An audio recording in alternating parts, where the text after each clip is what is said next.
Vous le savez, ça fait plusieurs jours qu'on nous rabâche qu'on a actuellement un gouvernement d'extrême méga giga ultra droite, alors que notre ministre de la Justice est un socialiste, donc pourquoi pas. Et là, on va parler de Antoine Armand, le ministre de l'économie. Donc encore une fois, on parle d'un gouvernement d'extrême méga giga ultra droite. Et notre ministre de l'économie d'ultra droite nous explique qu'il sera fermé à toute proposition du Rassemblement national, mais qu'il est prêt à accueillir et à discuter avec la France insoumise, les communistes, etc. Voilà, donc ça c'est le gouvernement de droite, ça, dont on parle depuis une semaine. Et même ma mère qui regardait BFM TV il y a quelques jours, et BFM TV expliquait que on n'a jamais eu un gouvernement autant à droite, que c'est insoutenable, etc. Ok.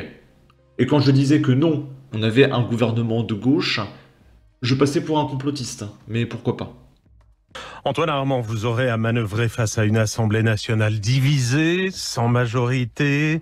Craignez-vous la motion de censure très rapidement ou espérez-vous pouvoir travailler avec les autres groupes politiques? Et si c'est le cas, c'est tous les groupes politiques de la France insoumise au Rassemblement national? Alors d'abord, quand je me lève le matin, je ne pense pas à la motion de censure. Je pense aux décisions, vous en avez cité quelques-unes, qui sont urgentes et qui sont indispensables. Ensuite, nous avons été élus, nous sommes nombreux à avoir été élus dans le cadre du Front républicain. Et ce Front républicain, j'aime dire que c'est notre histoire, c'est notre héritage. C'est-à-dire que nous l'avons avec nous, dans nos ministères, nous l'avons avec nous dans nos convictions. Et donc, le trahir... C'est un front républicain qui est sous surveillance du Rassemblement national. Là, il n'y a plus beaucoup de fronts républicains dans la nouvelle configuration politique. Pardon, il est sous surveillance du Rassemblement national et du nouveau Front populaire. Vous parlez de motion de censure. Une motion de censure, ce ne serait pas une motion de censure qui passerait si elle n'était votée que par le Rassemblement national. Il faut le rappeler, ce serait une motion de censure de l'extrême gauche ou de la gauche avec le Rassemblement national. Et ce serait aussi une trahison du Front républicain de la part de la gauche de s'associer au RN. Donc oui, nous avons à construire un socle. Et pour finir sur votre question, je l'ai dit pendant la passation de pouvoir, ma porte, elle restera toujours ouverte. Avec le Parti socialiste, avec les écologistes, avec les communistes, avec les insoumis. Mais si... En gros, il veut bien discuter avec des terroristes ou des fans de Staline, mais sûrement pas avec le Rassemblement national qui veut condamner les crimes. Ça, c'est insupportable. Le député a été élu par les électeurs. Et si on ne respecte pas la fonction, on n'a pas compris ce que c'est que la démocratie. Donc je crois qu'il ne faut pas commencer par dire avec qui on va jamais travailler, pour peu qu'il soit dans l'arc républicain. Il faut commencer par se poser les questions de l'agriculture, de l'industrie, de l'hôpital. Pour peu qu'il soit dans l'arc républicain, pardonnez-moi, ça veut dire quoi? Ça veut dire que le Rassemblement national, contre lequel nous avons été élus, face auquel nous avons fait un front républicain, n'y appartient pas. Il faut être très clair dessus, même si on respecte... Vous, le Rassemblement national n'appartient pas à l'arc républicain, les insoumis. Mais même si certains insoumis ont malheureusement dépassé les bornes de la République très souvent. Waouh! On a tellement un gouvernement de droite, c'est insupportable. Lui et tous ses amis ont une conception bizarre de la démocratie. Il est sur France Inter, c'est la famille. Quel sectarisme! Ensuite, là, c'est Éric Dupond-Moretti, l'ancien ministre de la Justice, qui a le seum, qui regrette de ne pas avoir eu le temps de porter devant le Parlement un grand texte sur la lutte contre le narcotrafic qui gangrène notre société. Mais il nous rassure, il a déjà tout fait et le texte est sur son bureau. Donc c'est-à-dire que le mec, en 4 ans, il a rien fait du tout. Une grosse feignasse. Mais il y a déjà tout qui est prêt sur son bureau, mais il a jamais rien fait. C'est quand même très très bizarre. On va écouter ça avec un filtre, encore une fois. Je regrette de ne pas avoir eu le temps de porter devant le Parlement un grand texte sur la lutte contre le narcotrafic qui gangrène nos sociétés. Pour reprendre une formule d'ores et déjà consacrée, vous trouverez le texte sur votre bureau. Je regrette d'avoir été trop souvent seul à défendre la justice de notre pays qui fait l'objet d'accusations injustes. Il a défendu la justice de notre pays. Bon, on va pas tout écouter. Le mec va expliquer que la France n'a jamais été aussi ferme, d'accord.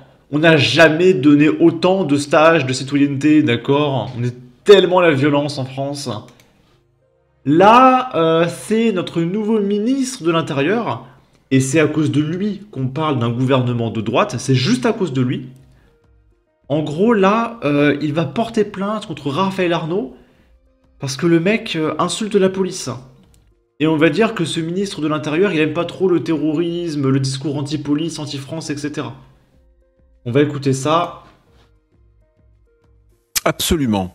Et là, je vais être plus précis et encore plus clair. Toutes celles et ceux qui mettent une cible dans le dos de nos policiers, de nos gendarmes, me trouveront en travers de leur route. Un exemple très concret. Un député, monsieur Raphaël Arnaud, qui est par ailleurs fiché S, un insoumis, fait il y a 2 jours un tweet. Je vais vous lire simplement le début du tweet.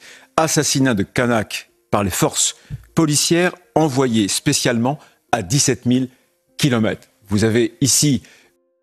Donc en gros, Raphaël Arnaud, vu qu'il n'a pas d'exemple concret en France, il va expliquer que la police tue à 17 000 km du pays. Voilà, donc on rappelle que le mec, il a quand même menacé Alice Cordier de lui mettre une balle dans la tête, il a fait de la garde à vue, il a attaqué des policiers, etc. Et ça ne plaît pas à ce nouveau ministre de l'Intérieur qui me plaît beaucoup. Voilà. Et ça me fait très plaisir de voir la gauche hurler face à un mec qui réclame l'ordre. Mais les auditeurs radio ne le voient pas, ceux qui écoutent CNews le voient. Eh bien, dans la journée, je saisirai le procureur de la République, ça signifie que je porterai plainte. Vous estimez qu'à travers cette réaction sur X, Raphaël Arnaud affirme que les policiers ont prémédité, que les forces de l'ordre ont prémédité un meurtre? Absolument, et je ne laisserai rien passer. Et à chaque fois, et en plus c'est un député, on ne peut pas se ceindre d'une écharpe bleu, blanc, rouge pour avoir de tels comportements. Ce genre de comportement est une violence qui est inacceptable. Les policiers et les gendarmes sont le bouclier de la République. Ils protègent les Français. Et ils protègent, je le dis dans mon discours, les Français les plus faibles. Parce que le problème aujourd'hui, cette demande d'ordre à nos frontières, d'ordre aussi dans la rue, elle émane pas de Français les plus riches, elle émane au contraire des Français les plus modestes. Pourquoi? Parce que eux, ils n'ont pas les moyens de mettre leurs enfants dans les bonnes écoles. Donc, ils n'ont pas les moyens d'habiter les beaux quartiers. Toute parole qui dénigre la police ou qui, selon vous, dénigre la police, vous saisirez automatiquement la justice. Exactement, parce que j'estime que rétablir l'ordre, vous me demandez quels sont les moyens pour rétablir l'ordre, eh bien c'est déjà le respect des forces de l'ordre. Donc là-dessus, ne rien laisser passer. Alors c'est très bizarre, parce qu'il y a quand même un contraste entre ce mec qui va condamner tous les propos de la France insoumise et ce mec qui est ouvert à la France insoumise mais qui condamne le Rassemblement national. C'est tellement incompatible. Et encore, j'ai pas encore entendu parler le nouveau ministre de la Justice qui est un socialiste, mais c'est très très bizarre comme mélange. Il a raison, on va voir Raphaël Arnaud, le fichier S, se victimiser dans les prochains jours. Et puis peut-être qu'un juge rouge ne le condamnera pas, mais au moins Retailleau a raison. Là, c'est Marcel qui pleure, quelqu'un pour prévenir ce gros, et dit des insultes, qu'il est ministre de l'Intérieur et pas de la Santé. Et en gros, il nous explique, Bruno, « Je ne veux pas que la France soit le pays le plus attractif d'Europe pour un certain nombre de prestations sociales et d'accès aux soins. » Donc en gros, c'est le fascisme parce qu'il veut pas soigner gratuitement les Pakistanais, par exemple. C'est juste ça le gouvernement de droite, hein, d'accord? Alors que il y a quand même majoritairement des bons gros gauchistes dans ce gouvernement. J'irais peut-être même jusqu'à dire qu'on n'a jamais eu un gouvernement autant à gauche. Hein, je suis désolé à un moment donné. Ok. Bref, en tout cas, n'hésitez pas à donner votre avis, votre opinion, à partager, liker, commenter. Ça aidera au référencement de la vidéo sur YouTube. Abonnez-vous, suivez-moi sur Twitter. Prenez soin de vous. Salut!